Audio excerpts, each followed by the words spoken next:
I have a thesis for you. What if I told you the reason why your summertime fragrances are not lasting long at all is because of two things. Number one, sunscreen, and number two, sunscreen.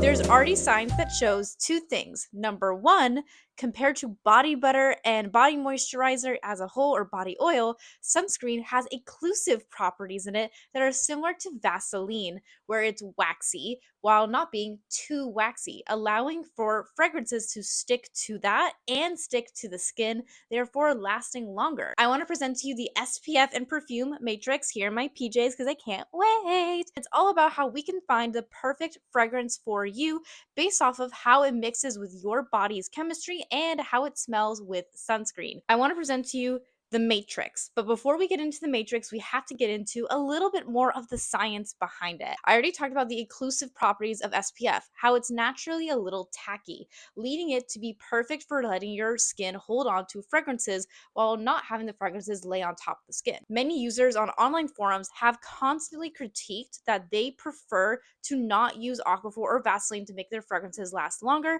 because it actually just makes it sit on the Vaseline and not on the skin. That problem is solved when using sunscreen because yes, it has more waxes and oils and silicones than the average moisturizer, but it also won't be as occlusive as your average Vaseline, leading your fragrance particles to stick to the SPF and stick to your skin. My one last point on why sunscreen makes your fragrances last longer is because of heat absorption. SPFs are meant to basically withstand hot temperatures, duh, and fragrance alcohol is known for evaporating really quickly in heat. Basically, one of the reasons why our fragrances do not last at all during summer is because of the heat and the weather. By layering it with sunscreen, we're able to actually mitigate that slightly by helping aid in the delay of the evaporation, allowing for your other forms of sunscreen to make your fragrances last way longer. Now let's get into the SPF matrix.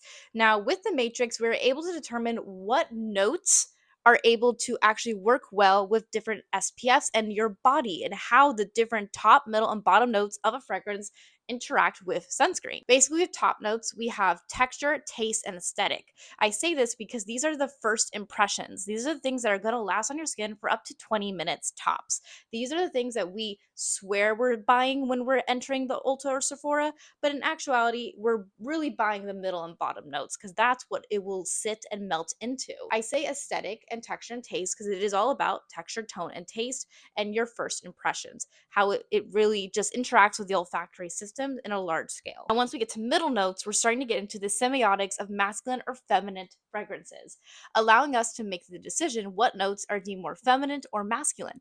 And I have determined vaguely that with mineral SPFs, it actually melts really well with hyper feminine smells because it aids in the milky consistency of nice lactic fragrances because of the minerals in it, allowing for a nice powdery finish that isn't too greasy or oily. While chemical SPF is inherently slightly neutral and is able to be compatible with masculine and feminine fragrances that don't require a powdery finish. Now, if you don't want to overdo on the powdery finishes of a fragrance, I recommend staying away from mineral SPF to instead chemical SPF if you already use a fragrance that has a milky, powdery finish to it. Once we get into the bottom notes, we're now worrying about three new things: body temperature, hormones, and sweat.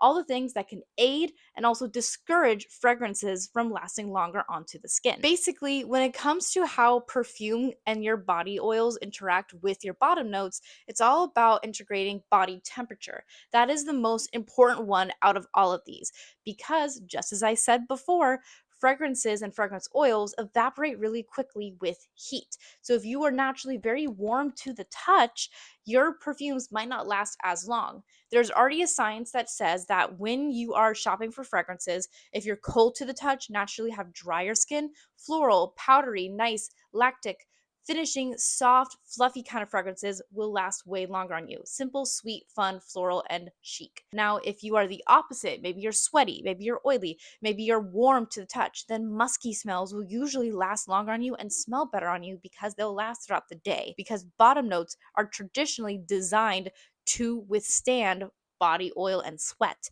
So you want more musky, heavier, bottom note rich fragrances that are willing to withstand that. If you want access to the comprehensive guide to summer fragrances using my SPF fragrance matrix, check out my Substack, The Desktop Vanity, where I talk about the beauty industry and feminist pop culture through an intersectional and critical lens so you could become a conscious consumer and a baddie at the same time. This was my little sneak peek into what to expect in most of my Substack articles where I talk about the science of beauty through a non scientist lens, but through a let's think smart so we can shop smart kind of lens. And if you want access to my top 5 recommendations of timeless summer fragrances that prove that my matrix is correct and usable, then check out and see that basic post on my Substack for free currently for the next 30 days. And if you're interested in getting access to the full archive past 30 days, including also my affiliate link free